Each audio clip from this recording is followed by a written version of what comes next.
hoje vamos falar sobre estática e também vamos entender um pouquinho melhor sobre as forças que atuam sobre os corpos. Bom, primeiro é necessário a gente entender o que significa a palavra estática.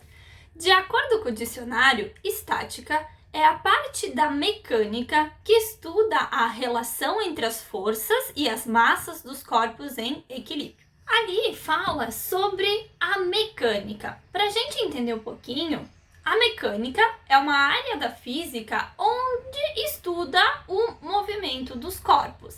Dentro da mecânica existem outras áreas, que é subdividida. Aí tem a parte onde estuda os corpos que estão em movimento, que é a cinemática, e os corpos em equilíbrio, que é a estática.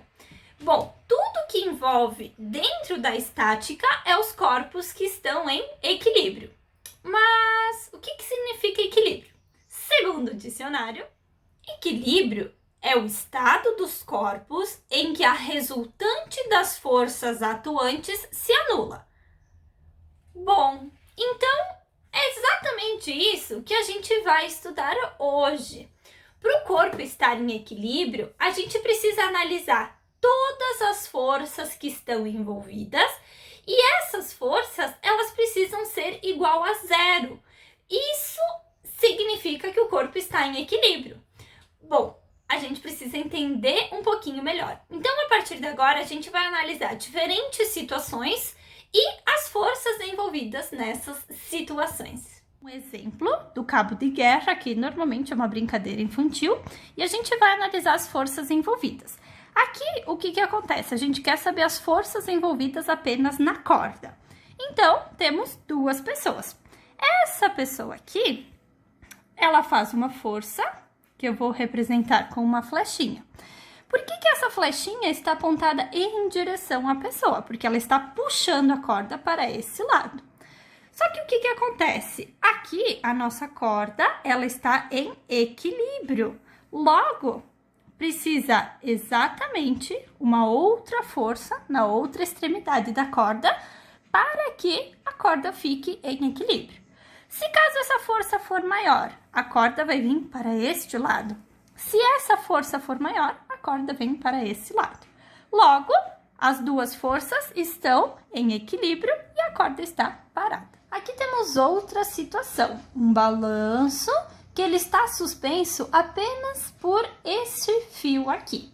As forças envolvidas, então, neste fio existe uma força de tração. Por que essa força de tração aponta para cima? Porque é ela que está sustentando o meu balanço. Sempre que eu tiver uma força envolvendo fios que estão segurando o meu objeto, a gente chama de tração. Bom, e que outra força a gente tem envolvido aqui? Temos a força peso. A força peso, ela sempre aponta para baixo. Por quê? O peso é a massa do objeto vezes a gravidade do planeta onde ele está. Então, ele sempre vai apontar para baixo. Vamos pensar o seguinte, se não existisse essa força aqui em cima, o que ia acontecer? O balanço ia cair, A gente sabe que os objetos, eles sempre caem, justamente por conta da força peso. Aqui temos outro exemplo de um porta-canetas sobre uma mesa. Como eu expliquei no exemplo anterior, existe então a minha força peso envolvida nessa situação. Força peso sempre aponta para baixo em direção ao centro do planeta que a gente está analisando a situação. Bom, que outras forças envolvidas a gente tem?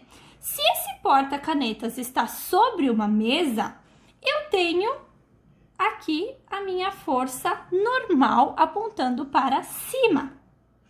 Por que a minha força normal aponta para cima? Na verdade, ela sempre é 90 graus da minha superfície. Então, aqui, como essa mesa é reta, a minha força está a 90 graus desta mesa. Neste exemplo, vamos observar o comportamento da força normal. Observe que o carrinho ele está descendo uma rampa. E lembrem-se que a força normal é sempre 90 graus com a superfície. Logo, como eu vou desenhar a minha força normal dentro deste carrinho. Ela vai ficar nessa direção e não apontando retinho para cima. Por quê? É sempre 90 graus com a superfície. Bom, então, que outras forças a gente tem analisando esse carrinho de compras? Temos aqui a força-peso, que a gente já falou antes. A força-peso, mesmo que o carrinho esteja na diagonal, a gente vai sempre colocar apontando para baixo, porque a força-peso sempre aponta para o centro do planeta que a gente está analisando a situação. Bom, e que outras forças a gente tem aqui envolvida? Essa pessoa, ela está segurando o carrinho. Logo, o que acontece? Vamos ter uma força aqui na extremidade do carrinho. Então, essas são as forças que estão envolvidas. Bom, o que acontece? Temos o peso reto para baixo, temos a força normal, 90 graus com a superfície, e temos também essa força que a pessoa está segurando o carrinho. Por que essa flechinha é neste jeito que a gente desenha? Porque a pessoa está segurando e não empurrando o carrinho. Vamos analisar este último exemplo. Temos uma pessoa chutando uma bola. Bom, a força agora a gente vai desenhar desse jeito. Por quê? No exemplo anterior, a pessoa estava segurando o carrinho de compras.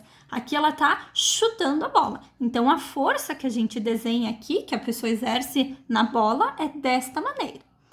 Que outras forças a gente tem envolvidas? Temos a normal apontando para cima. Temos a força-peso para baixo. E temos mais uma força envolvida aqui.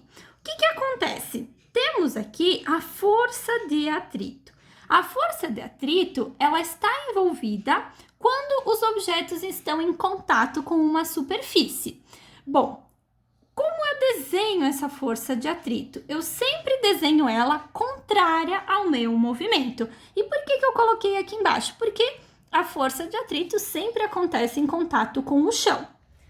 No vídeo de hoje, a gente pôde, então, conhecer um pouquinho melhor sobre a área da estática e identificar algumas forças que estão envolvidas em algumas situações. Claro que na vida de vocês vai ter situações diferentes do que eu apresentei nesse vídeo, mas lembrem-se de algumas dicas. Quando a gente fala da força normal, ela sempre está em 90 graus com a superfície que está em contato, nosso corpo, nosso objeto. A força-peso sempre aponta para baixo, ou seja, para o centro do planeta Terra. Ah, mas prof, se eu estou na Lua, tudo bem, é sempre, está envolvida sempre, né, com a força gravitacional do planeta que a gente está dentro na situação. A força de tração, sempre eu tenho em situações onde o meu objeto está preso por um fio, né? Ou está sendo puxado por um fio. Além dessas dicas das forças, eu deixo uma última dica. Sempre quando vocês estiverem analisando uma situação, façam o diagramas de força. Para quem não lembra o que é isso, é fazer o desenho, né? Faço o desenho ali do meu corpo e coloco todas as forças que estão agindo sobre esse corpo. Ah, prof, mas isso é necessário? Isso facilita muito quando a gente for resolver um exercício. Assim diminui a possibilidade de a gente errar, porque a gente vai estar colocando, visualizando todas as forças que estão envolvidas. Espero que vocês tenham entendido o conteúdo de hoje e até uma próxima!